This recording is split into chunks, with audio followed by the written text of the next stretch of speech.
Thank you, Sharad, for sharing the disruptive thing. And disruption, like I mentioned, is absolutely essential and important if we have to move forward. Disruption, when it happens in the industry, it disrupts a few businesses, but it creates opportunities for others. What happens, what Sharad gave example of the e-commerce industry, I'm associated with that. Now, with happening of e-commerce, those packaging wallahs who are like crawling to sell their cartons are now boomed with orders. The logistics companies, the courier companies, the kind of monies what they're making, and they're so busy. So while the online took some of the offline business away, the other businesses came up, and that's again an opportunity for us to look at. The next two speakers are very interesting. I mean, they're actually contradicting to each other. They don't know that. I know it because that's what they sent me in private in my mail. One person said that the best decision that you could take in his life was pick up a job. And the next speaker after that tells me the best decision his life took was to quit the job and become an entrepreneur. And know what? Both of them are successful and both of them are happy. So friends, I invite Alok Mundra, who took up a job and is happy about it, hope so, at KPMG. Alok Mundra.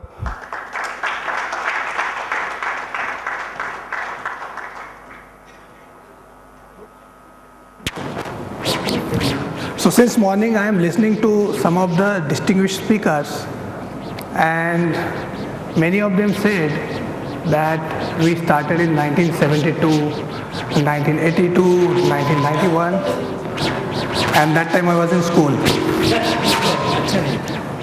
71 I was not born as well. So this was a lot of learning for me as well.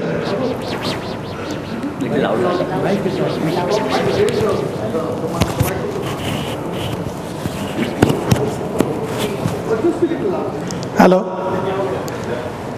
So it was a great learning since morning in terms of how we should be running our businesses, what we should do different, what people have done different in their business. And there is a common theme came from every speaker, that what they have done in terms of building their businesses, what are the learnings they had from those, that journey.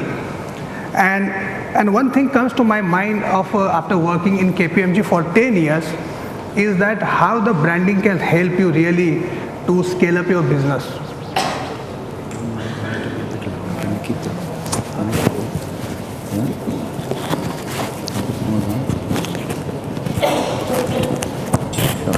Hello.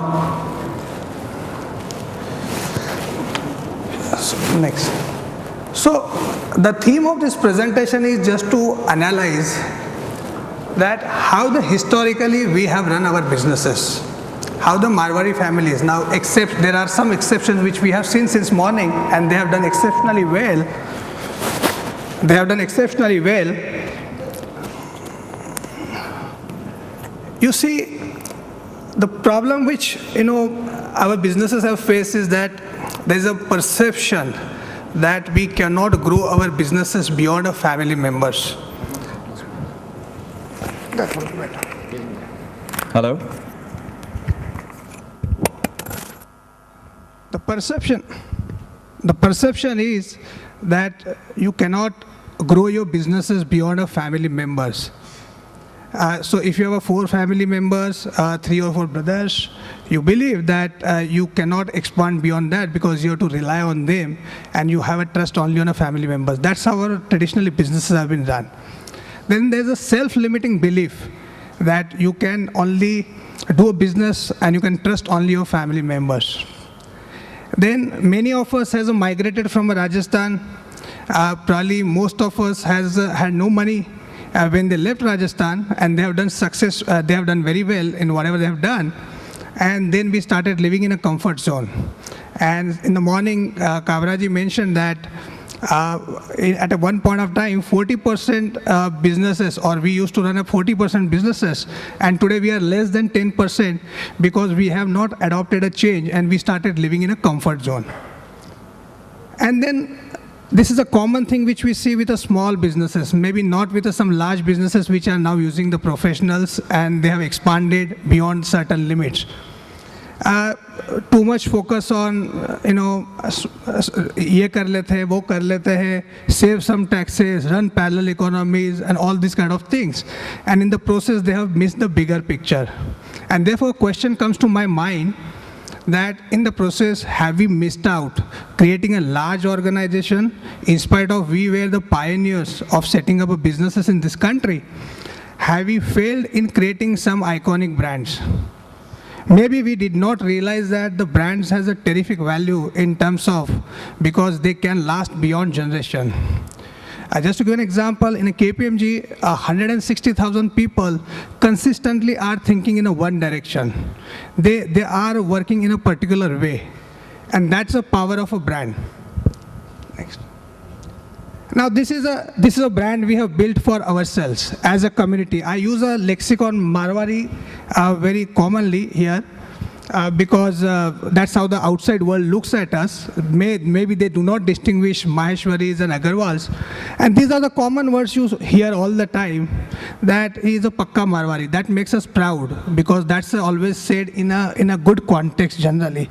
They are appreciating our skill set. Then they say the business is in their DNA.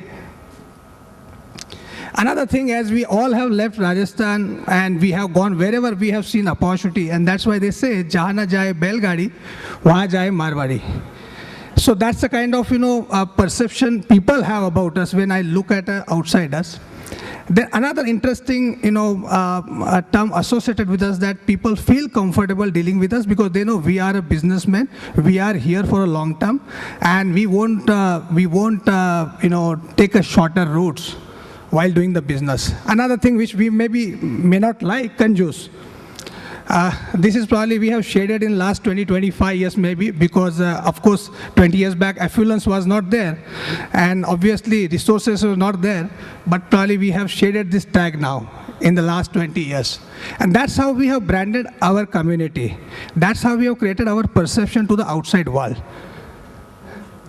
Now, is that good enough? That's a question. Is that good enough in today's world? As we said that we are shrinking in terms of our grip on a business. We are not so dominating today. And maybe these are some of the reasons that why we are not dominating. Why we are not paying enough attention in creating a businesses which can go beyond 3 generation, 4 generation. We are just looking at, in the morning, again Kavraji was mentioning that aaj business lagaya, kal profit chahiye. Then he was giving another example. He put up the factory, and for the first 2 months the sale was like pretty 8 lakh. But today, look at his brand and the kind of brands they have created. He is more known by his brand than an individuals who are behind this brand. And that's the power of a brand. These brands can live beyond generations. Now, why we should focus in creating brands or spend some time? It does not require always the resources. A generation has completely changed. Maybe 15 years back, we had a lot of time. We used to evaluate the things, and we were not so focused on brand. But today, the world does not have a time. They simply go by the perception they have in their mind.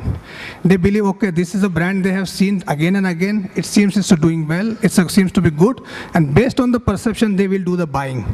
They do not look at the price necessarily while buying the things. We'll see that in the next slide, that how the brands has a phenomenal power in terms of pricing.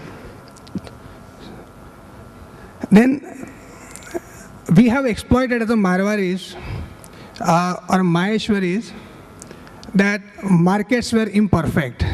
So bought something from the south, sold something in the north, and we have exploited those markets. But today the markets are no more imperfect because everything is available at the tip of finger. Every information, everyone can get it. So you can't really exploit beyond a point. And as someone has said in the morning, that if you see that there's an exorbitant profit is there in some business, that business will not have that kind of profit soon because many people will come and start doing that business. And that's what we have seen happening all the time. And that's why markets are becoming more perfect because there's a lot of information available to the people. And that's where you need to distinguish yourself. So people look at that brand or people look at, that particular product in a different way, vis-a-vis the others, or in that crowd. Another thing is out of sight is out of mind. Now, if you have a strong brand, then people don't forget because they recognize that, when they go. Like some brands become so powerful. When you go typically to buy, say, water in a shop, you say, Bisleri de dena. The Bisleri is not a name for the branded water, but it is a brand itself. But it became so powerful that people think that Bisleri de dena. So the idea is that when you create a strong brands, they can be in the minds of customer forever, and you don't need to take in great efforts in convincing the people to buy those brands.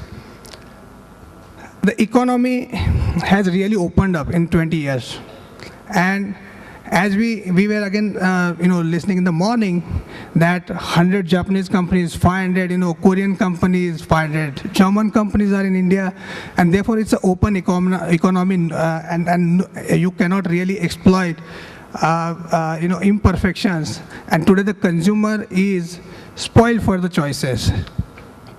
You look at any product category and there are hundreds of options are available. He can really choose one amongst them. And that's where your distinguishing feature has to be there, which they feel convinced, a consumer feels convinced. And that's where we need to keep in mind that what has got us here will not take us there if we are looking at 20, 25 years ahead. And obviously the new generation is adopting that change. And that change, brand is should be the important, part of that journey as you build your businesses. Now just look at these statistics. These are some of the iconic brands. And these are from a different industry categories. Some are from a software, some are from a consumer food, some from the automobile, and some from the new age technology companies or social media. Now, what does this denote? Look at their sales and look at their gross profit. Now, gross profit is simply after you're deducting your cost of raw material. Means you just look at the profitability at the product level. It's a phenomenal. You see the range, it goes from like 60 to 80%. That kind of a pricing power these brands have. When you buy Apple, do you really think that the Apple iPhone has that kind of a cost when you're paying, say, 50,000? Certainly not. It's just one product. It's branded so well that there's a trust, there's a confidence you have in that product. And that's why they are able to exploit their brands in a market. So the question is that how do we break into this big league? At least we can start. These numbers may be too daunting for us to look at them, but at least we can start differentiating in a crowd. So we need to set a long-term goals vis-a-vis the short-term compromises which we do with the business as to how our brand should be perceived, say, 10 years down the line, how our perception should be there in the consumer's mind. Then consistently rallying the organizations in living a certain values of that brand. As I said, when I look at a KPMG, I've been working there for 10 years, and I see that all of us think in one direction in terms of when it comes to an organization. That does not mean all people are thinking same.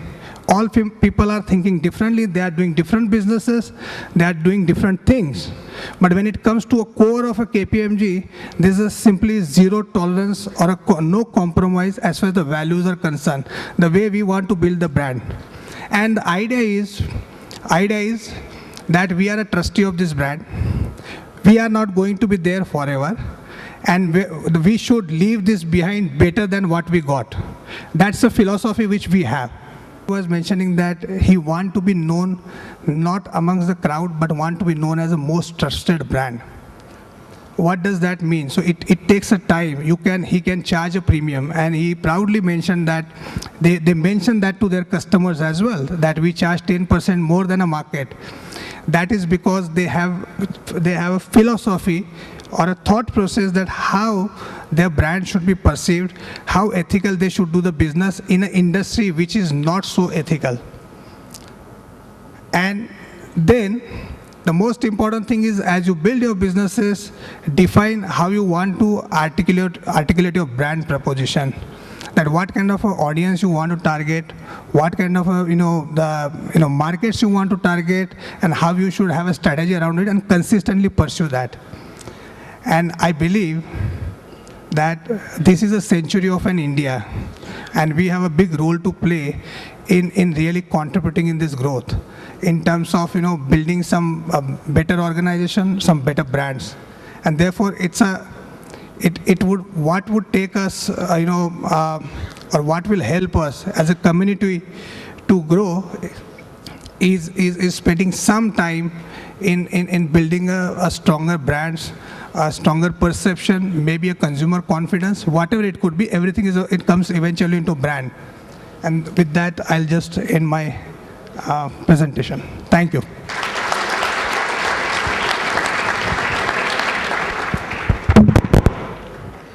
Thank you, Mr. Alok.